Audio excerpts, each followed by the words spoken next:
hemos invitado a la doctora Mirelis Acosta, quien es hematóloga oncóloga, para hablar acerca del tratamiento de este tipo de cáncer. Hola doctora, ¿cómo se encuentra? Saludos, estamos bien, gracias a Dios. Me alegro muchísimo, doctora. Bueno, nosotros en el transcurso del mes y de hecho hoy también hemos estado compartiendo con nuestros especialistas sobre el cáncer de cabeza y cuello, pero si quiere podemos iniciar abordando un poquito por encimita, o sea, en qué consiste como tal, qué es el cáncer de cabeza y cuello. Sí, pues es el cáncer que surge de la cavidad oral, de la faringe, de las partes que llevan, ¿verdad?, de la cavidad oral hasta la vía respiratoria y hasta el principio del esófago. Y básicamente en cualquiera de estas áreas que surja un tumor de la capa escamosa de estos órganos, pues se considera un cáncer de cabeza y cuello. Doctora, ¿cuáles de todos estos cánceres? Bueno, hemos visto que está el cáncer paranasal, el nasofaríngeo, de laringe, etcétera, hay varios. ¿Cuál es el más común actualmente en Puerto Rico? Sigue siendo de la cavidad oral el más común, y la realidad es que es más común en hombres que en mujeres. Aproximadamente el 73% de estos cánceres es en hombres en Puerto Rico. Doctora, este tipo de cánceres, ¿quiénes realizan el diagnóstico como tal? ¿Cuál es el especialista que diagnostica que se trata precisamente de este tipo de cáncer? Ok. El paciente, dependiendo del síntoma, que me imagino que más adelante vamos a hablar un poquito de cuáles podrían ser los síntomas, podrían ser evaluados por un cirujano de cabeza y cuello inicialmente, y en su mayoría es el que hace el diagnóstico o dirige la biopsia para el diagnóstico. Vale, doctora. Y digamos, bueno, hablando sobre esto de los síntomas se comportan de manera similar en cualquiera de los tipos de cáncer de cabeza y cuello, o digamos que hay diferencias según, digamos, dónde se originó el cáncer. Exacto. Pueden haber diferencias dependiendo de dónde se origina el cáncer.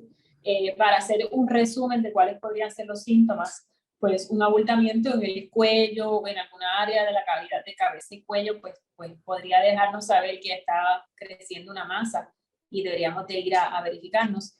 Una úlcera que persista por más de un mes, de 4 a 6 semanas, siempre es importante que vayamos a verificar esa úlcera. Cambios en el tono de la voz, lo que llamamos ronquera en Puerto Rico, persistente, o dolores en el oído, persistente, podrían darnos un indicio, ¿verdad?, de que hay algo que está ocurriendo que no es normal, y esto nos llevaría a ir al médico. Okay, doctora, ¿cómo el médico determina, o sea, cómo el médico sabe si el paciente pues lo que está teniendo es un cáncer de cabeza o cuello? Pues cuando se evalúa el paciente, si el paciente tiene alguna úlcera, por ejemplo, se toma una biopsia. Si tiene alguna masa, alguna lesión que sea evaluable, ¿verdad?, a simple vista, cuando le hacemos el examen, pues también se biopsia esa lesión. De tener algún nódulo linfático, ¿verdad?, agrandado, pues entonces se dirige a hacer biopsia de ello. O sea que es más bien por biopsia, dependiendo del área donde sea, pues a veces es más accesible que otras, pero con la biopsia hacemos el diagnóstico. Vale, doctora, respecto a los síntomas que mencionaba, me surge la duda. Estos síntomas que menciona, cambios en la voz, ronquera, el culto, ¿son síntomas que se muestran cuando ya el cáncer está avanzado o también lo muestran en sus inicios? Pues no necesariamente esté avanzado el cáncer, puede ser en sus inicios, todo depende de exactamente la localización donde está el tumor, ¿verdad?, cuán rápido va a demostrar los síntomas. También cuando es en la cavidad oral, que es una área un poquito más visible, pues a veces el paciente puede notarse la úlcera o el abultamiento y no necesariamente tener algún síntoma, y entonces dice, mira, esto me está raro, no se me ha ido, déjame ir al médico. Las úlceras, por ejemplo, en la lengua o en la base de la lengua, tienden a ser en los pacientes algo molestoso, a veces le duele, y es algo que al persistir los lleva a veces al dentista primero y luego entonces quizás al cirujano de cabeza y cuello. y en algunos casos pues son etapas tempranas. Lo importante es que el paciente no piense que es algo normal, no espere a ver si resuelve, si ya lleva un tiempo razonable, pues es mejor ir, verificar. Una úlcera que persista definitivamente más de 4 o 6 semanas, deberían de tomar una biopsia. Y si el médico, vamos a poner el dentista o alguien, pues le dice que no le preocupa, y el paciente puede tener la iniciativa de buscar otra opinión también. Claro que sí, nunca está de más por realizarse los chequeos, porque me imagino que también en dependencia de, pues, del avance del cáncer también serían las opciones de tratamiento y el pronóstico. Hablando del pronóstico, actualmente, ¿cómo está la perspectiva, o sea, del paciente de este tipo de cáncer, la mortalidad? Pues la realidad es que la incidencia ha ido en aumento. En hombres ocupa la posición número 5 de los cánceres más comunes en Puerto Rico. O sea que es preocupante. En un momento llegó a ocupar la posición número 4. O sea que estamos entre la posición 4 y 5 dentro de los cánceres más comunes en hombres. Y básicamente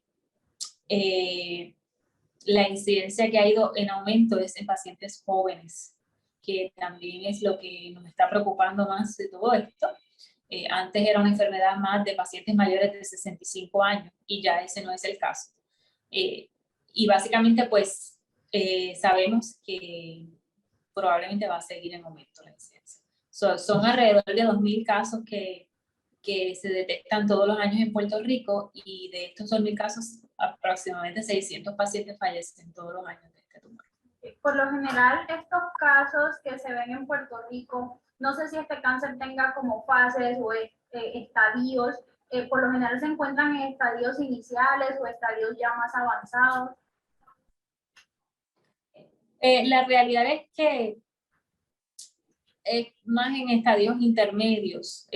No quisiéramos que se pudiera encontrar en etapas iniciales la mayoría, pero pues hay una tendencia del paciente a minimizar sus síntomas, a esperar a veces, y pues sí, lamentablemente llegan en una etapa que a veces está intermedia, está en una zona a veces gris, ¿verdad?, entre ser temprana o avanzada. Por eso es que queremos crear conciencia de ir a hacerse sus exámenes, a notificar al médico, porque también el sistema a veces complica un poquito el proceso en lo que te dan la cita para el subespecialista, a veces atrasa un poquito el proceso. Y yo prefiero siempre que el paciente, la mejor medicina es la mejor medicina preventiva, y que el paciente vaya y hacerse sus exámenes rutinarios, y de preocuparle algo, pues es mejor ir de más, ¿verdad?, que ir tarde. Sí, sobre esto, doctora, ya entrando un poquito a los tratamientos. ¿El tratamiento varía en dependencia del estado o el nivel en que se encuentra el cáncer? Exacto. Sí, establecemos unas etapas dependiendo del tamaño del tumor, cuántos nódulos pueden haber envueltos con enfermedad, y si la enfermedad se ha regado a algún otro órgano. Dependiendo de la etapa, pues es la opción terapéutica que se le va a ofrecer al paciente. En una etapa inicial, una etapa 1, una etapa 2, la parte quirúrgica es la más importante. Y todavía, ¿verdad?, en una etapa inicial, una etapa 1, el paciente con una cirugía podría curarse. Ya en etapas intermedias requieren otras intervenciones que son más bien combinando terapias, siempre de la cirugía, posiblemente modalidades que incluyen radioterapia, y en algunos casos se combina con quimioterapia. Y en etapas más avanzadas, pues hacemos combinación, ¿verdad?, incluyendo la quimioterapia, inmunoterapia, como parte del tratamiento. Pues ya una etapa, por ejemplo, 4, que la enfermedad está más avanzada, pues la enfermedad no se considera una enfermedad necesariamente localizada, y tenemos que enfocarnos en tratamientos sistémicos que cubran todas las áreas por igual. Sí, me imagino que, bueno, sí, bien importante que se encuentre pues en estas primeras etapas, porque a pesar de que sea una cirugía, me imagino que en el hecho de que sea menos invasivo, al menos en efectos secundarios a futuro, pues es mucho mejor esta opción de tratamiento que, digamos, que enfrentar al paciente a una quimio, a una radio. Sí, no, la realidad es que cuando se hacen estas cirugías, y los cirujanos de cabeza y cuello obviamente son los expertos en estas áreas, pues queremos que sea con la intención curativa.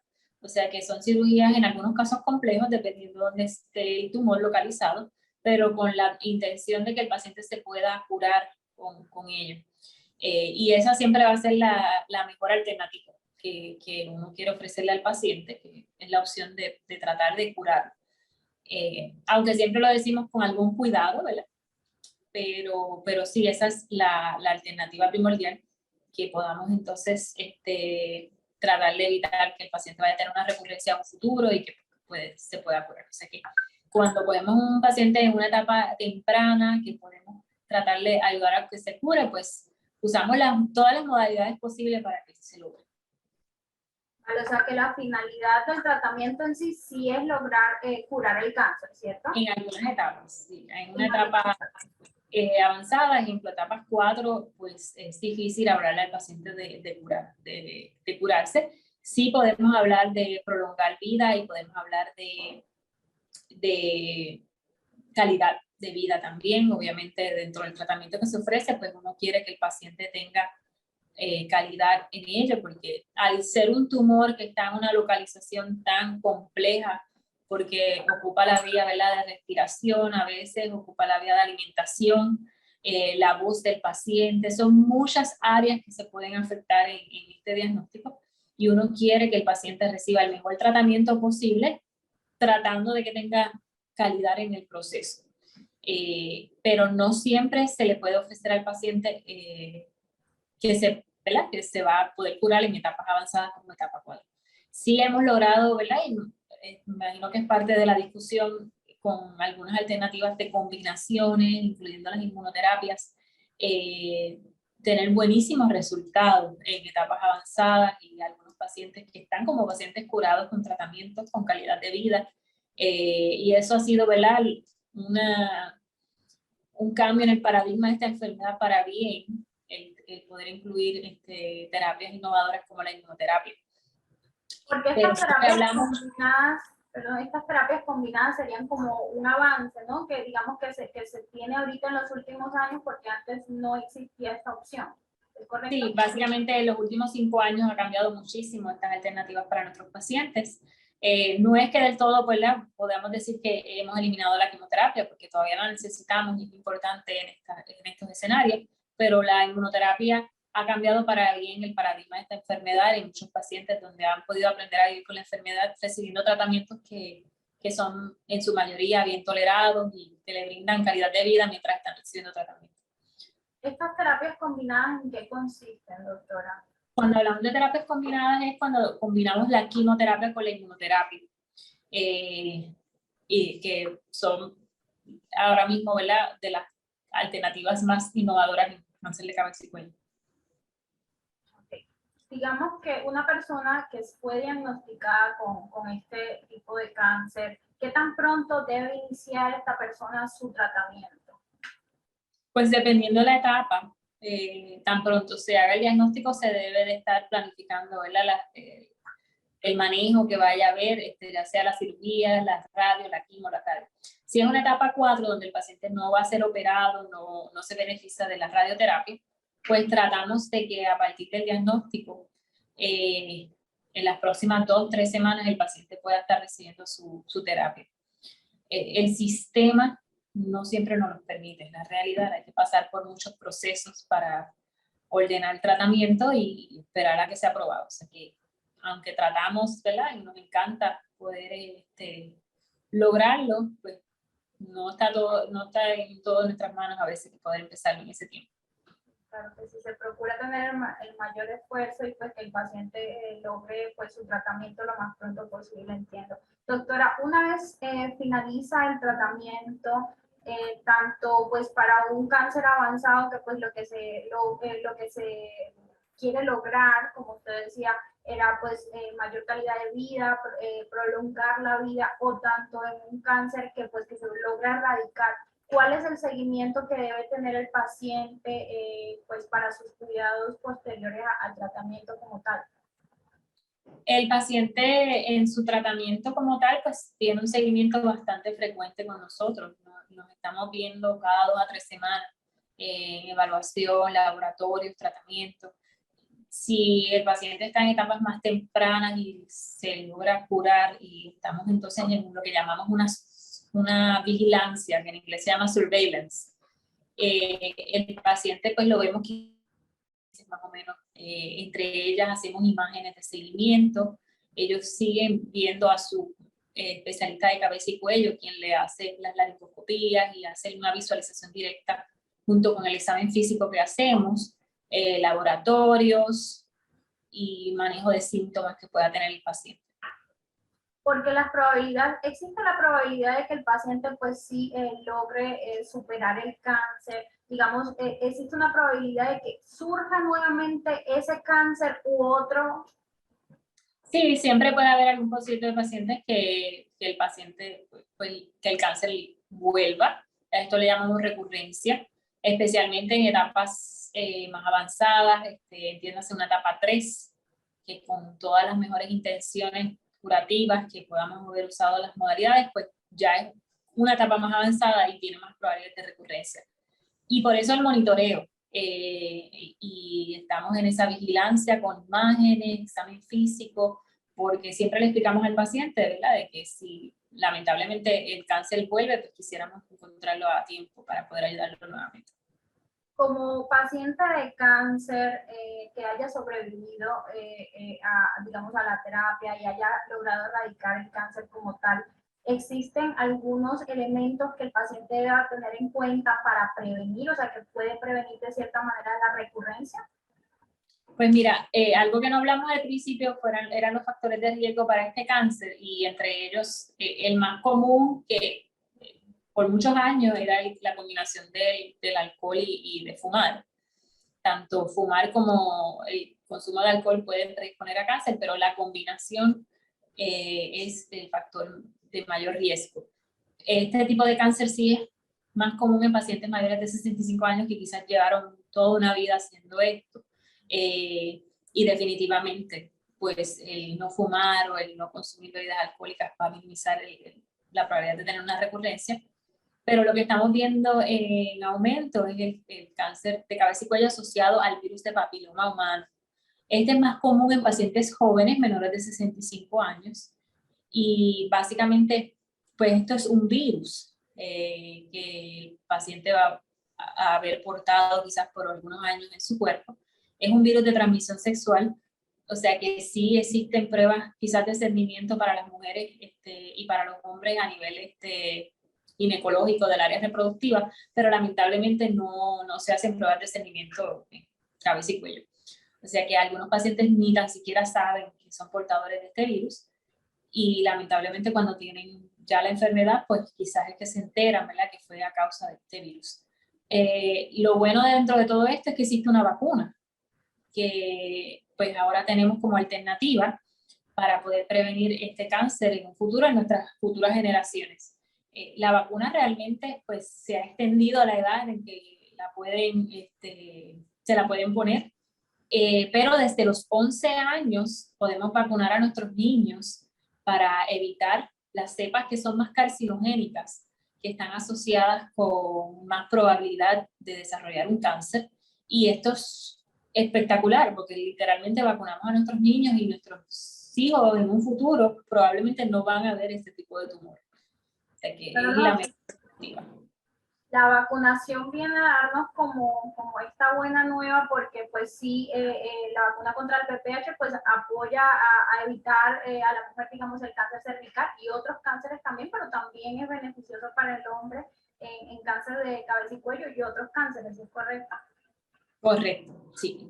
En cáncer cervical, como mencionaste, en cáncer de área reproductiva en hombres, o sea que aunque es menos común en esa área en hombres, es más común en cabeza y cuello, en realidad, pero son varios tipos de cáncer que podemos evitar en un futuro. O sea que, como mencioné anteriormente, la mejor medicina es la medicina preventiva, o sea que con una vacuna podríamos prevenir un cáncer. Espectacular, y yo espero, ¿verdad?, que los papás, las mamás que están escuchando tomen conciencia y que hagan esto por sus hijos, porque es algo que sería lamentable, ¿verdad?, que hubiese algo para prevenirlo y no lo hagamos.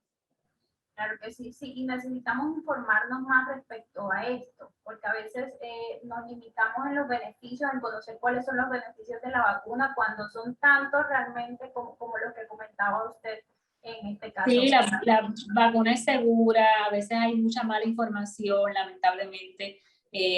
Como médicos, nuestros hijos son los primeros en la fila vacunándose, estudiamos esto y lo hacemos porque sabemos que funciona y que es la mejor práctica que podemos hacer o lo mejor que podemos hacer con nuestros hijos y es seguro. La realidad es que peor es la enfermedad. Yo siempre que me trae la discusión, yo digo, ningún posible efecto de la vacuna va a ser peor que la enfermedad per se, o sea que lo debemos hacer por nuestros hijos y por nuestras futuras generaciones definitivamente. Claro que sí, como decimos coloquialmente, mejor prevenir que lamentar. Entonces, Es la realidad. vale, doctora. Muchísimas gracias por este espacio de educación que nos ha podido brindar a Vigel y a todas las personas que nos siguen. Le deseamos pues que siga con su carrera, muchos éxitos y que pues, realmente siga apoyando y educando en la labor que le apasiona. Muchísimas gracias, que tengan una feliz tarde a todas las personas de Vigel. Le deseamos una feliz tarde. Hasta pronto. Gracias.